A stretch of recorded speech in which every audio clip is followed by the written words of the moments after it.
Cargo ভিলেজের সবশেষ খবর জানাতে শাহজালাল বিমানবন্দর থেকে যোগ দিচ্ছেন আমাদের সহকর্মী রাকিব হোসেন। রাকিব, শাহজালাল বিমানবন্দরে পণ্য খালাস কার্যক্রম কেমন চলছে, পোড়া কার্গো ভিলেজের বিষয়ে সবশেষ আর কি তথ্য আছে জানাবেন। আমি এখন আছি শাহজালাল বিমানবন্দরের ৯ নম্বর গেটের সামনে। এখান দিয়ে কিন্তু পণ্য খালাস শুরু হয়েছে।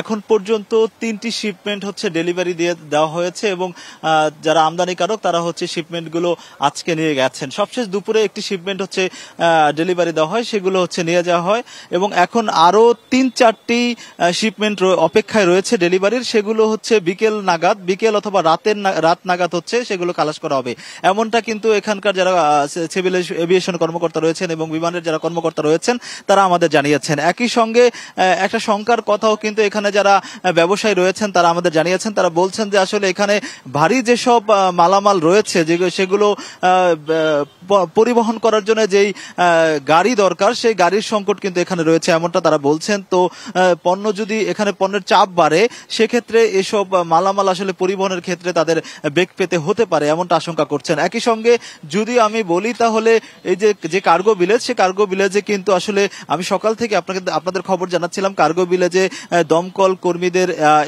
4টি ইউনিট কিন্তু হচ্ছে তারা অবজারভেশন করছে, মানে পর্যবেক্ষণ করছে, যাতে যেহেতু ওই ভবনে হচ্ছে রাসায়নিক পদার্থ রয়েছে যাতে পরবর্তী টাইমে কোনো ধরনের দুর্ঘটনা না ঘটে সেটা এড়াতেই তারা হচ্ছে সর্বোচ্চ জোর দিচ্ছেন এই যে পর্যবেক্ষণে। এবং একই সঙ্গে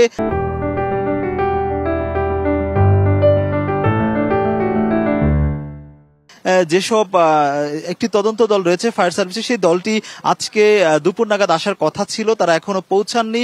তারা পৌঁছানোর পর সেটা হচ্ছে ওই যে দমকল বাহিনী রয়েছেন তাদের সঙ্গে তারা একসাথে পর্যবেক্ষণ করবেন এবং আলোচনা করে তারপরে এখানে সাংবাদিকদের সঙ্গে কথা বলার বিস্তারিত জানানোর কথা কিন্তু আমরা জানতে পেরেছি। একই সঙ্গে একটা বিষয় একটু জানাতে চাই যে পণ্য খালাস কিন্তু চলছে এবং এটা হচ্ছে 24 ঘন্টা চলবে কিনা সেই বিষয়ে এখন পর্যন্ত আসলে নিশ্চিত কোনো তথ্য আমরা জানতে পারিনি। তবে এখানকার যে ব্যবসায়ীরা রয়েছেন তারা বলছেন যে 24 ঘন্টা যদি পণ্য খালাসের ব্যবস্থা করা হয় তাহলে তাদের জন্য অনেকটা স্বস্তিদায়ক হবে, আর নয়তো তারা বিপাকে পড়বেন, এমনটা কিন্তু আসলে ব্যবসায়ীরা আমাদের জানিয়েছেন। এই ছিল 9 নম্বর গেট থেকে আমার কাছে সবশেষ। রাকিব, ধন্যবাদ আপনাকে।